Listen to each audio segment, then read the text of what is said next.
So, before I start this video, I would like to preface that if you are a Jehovah's Witness but you feel alone or any form of depression, suicidal, this is not to badmouth it or demoralize you. This is strictly talk about Stuckmann's latest video and his journey throughout his life to get to where he is now. I might accidentally leave some stuff out of this video because it's an hour-long deep dive into Stuckmann's life, so it's inevitable that I'm about to leave some stuff out, but I will try to get some of the points in right here, right now. So, Stuckmann released his latest video a couple of hours ago, talking about his former life as a Jehovah's Witness.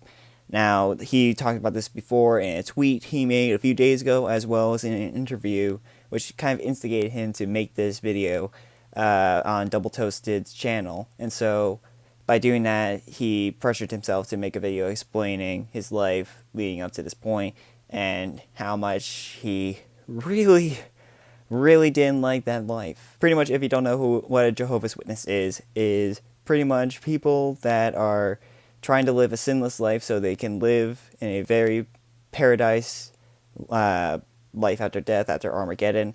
And for the people that live a sinless life, they will start to live there. People who don't will just evaporate into dust, and God will never just truly respect you, I guess. It's a very weird religion, but that's pretty much what it is. And so his parents became Jehovah's Witnesses in the 70s, and he was born in the 80s, late 80s. So pretty much he was born into a Jehovah's Witness cult, and he's made it publicly clear in that video that he believes it to be a cult. More explanation in a little bit, but in the video he talked about how he had to live through specific rules, like he couldn't do anything that would go against, obviously, 10 Commandments, but their own rules. So no smoking, no recreational drugs, no premarital sex. He couldn't even masturbate or look at pornography. So he couldn't really do anything that would truly be like against his religion's faith.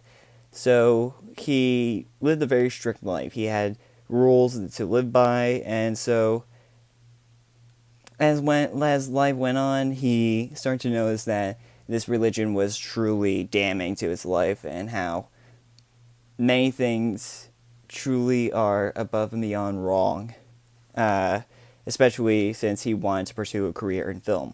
That was something that the Jehovah's Witnesses elders, which if you look into Jehovah's Witnesses, they are a hierarchy, even though they don't want to be perceived that they truly are.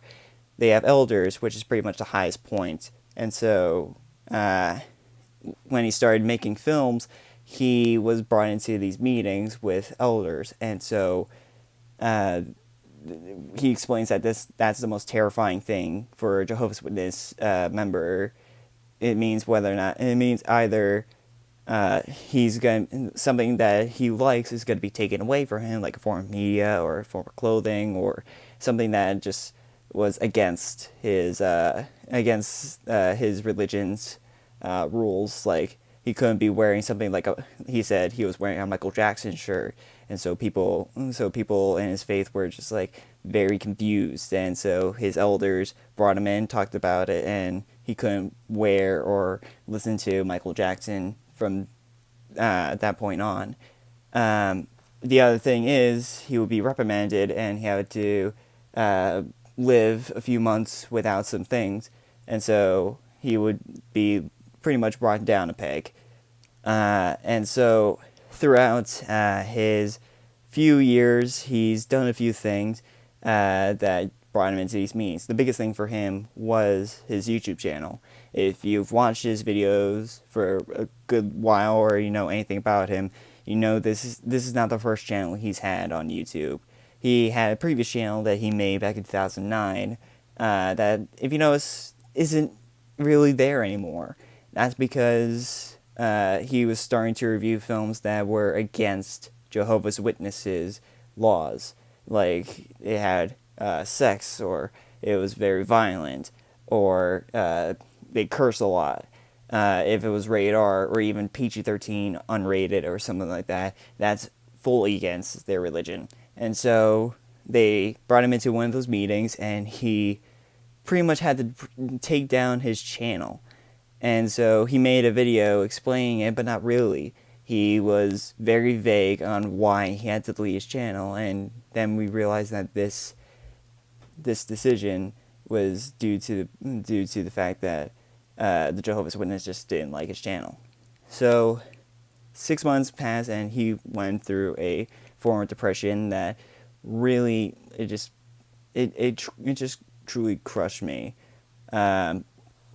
He was going through a form of depression, and even was thinking about suicide. And so he wasn't really in a good state for those 6 months until he talked with some people, and eventually, after a conversation with a woman, he brought back his channel. I got some form of success, but obviously, being in this religion, people see his videos. And so he was brought into another meeting, and for all the movies, his review of Thor was the one that they were complaining about the most. And so the reasons why that film specifically was against their rules is because Thor is a pagan god. And so Chris immediately was just fed up with all this.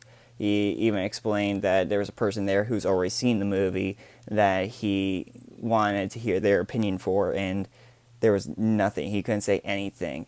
And so he was just left out in the cold. And from then on, he was just done with the religion. So after a good while, he left. But the elders never really disfellowship. That's the term he gives in the video, of pretty much anyone in his religion cannot talk to him if he's defellowshipped. No one, even his parents, even his family, even his friends, will be ever willing to talk to him ever again.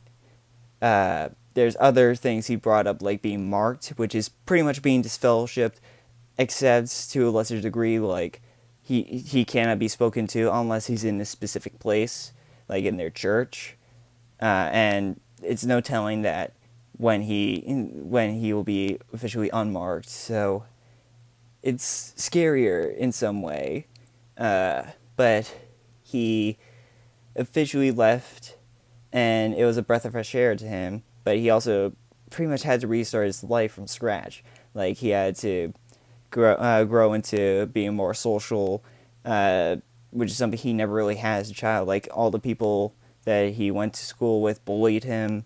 He brought up that a bully even said that if he's found at his doorstep, his father would bring out a shotgun, and that's just brutal.